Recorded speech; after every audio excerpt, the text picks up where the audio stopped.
Ma'am, this ID seems either completely fabricated or you're just a very baffled librarian, the young officer sneered, holding the identification card delicately between two fingers like it was a plaything. Behind him, two other guards chuckled softly. One even leaned closer and mumbled, "What is this? Some kind of spy flick?" Yet the woman at the desk didn't react. No blinking, no shifting her stance. Clad simply in a white tee, light windbreaker, and faded jeans, she stared at them, her expression full of quiet impatience.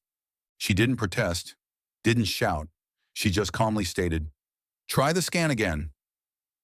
The officer sighed dramatically and ran the scan again, clearly mocking her rather than genuinely complying.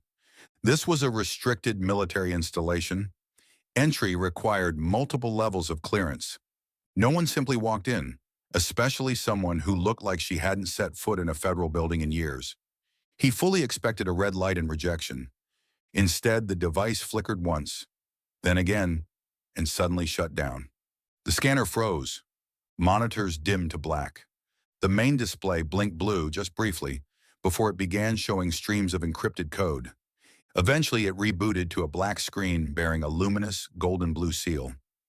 Not a warning, not a failure, a seal none of them had ever seen. That's when the grins faded. One guard stepped back on instinct and whispered, Is that classified?" Everything stopped. Radios died. Phones disconnected. Systems went silent. Still, she said nothing. She didn't have to. The badge had already spoken for her. "Who are you?" the officer finally managed. She stepped forward with slow precision, her voice cold and cutting. "I'm the one they summon when the people above you vanish."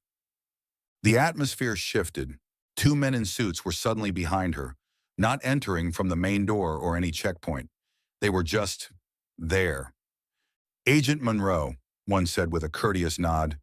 "We've been expecting you." The officer went pale. "She's with you?" The taller agent stared at him.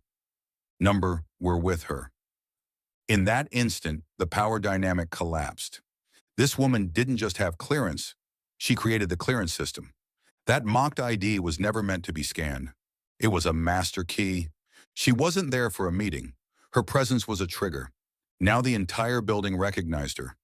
As she walked further in, lights aligned to her path, doors unlocked without her touch. 2 stories above, in the surveillance control room, analysts panicked. "Who is that?" one asked. Her credentials bypassed everything. The second leaned forward, examining the symbol on the screen. "That's not an ID. That's a recall key." Back at the lobby, the mocking officer stood frozen, like a kid realizing he just sassed the person who wrote the rulebook. One guard mumbled, "We laughed at her." No one answered. The silence was thick. It lingered. Because when someone with that level of authority enters quietly, alone, without explanations, something massive is underway. And when a badge that ancient still overrides every system, it means the person holding it probably helped build those systems. No threats, no raised voice, just unwavering dominance, not arrogance, legacy, and everyone felt it. No reports were filed. No one ever dared speak of it. But every soul who laughed that day remembered her face and never ever laughed again.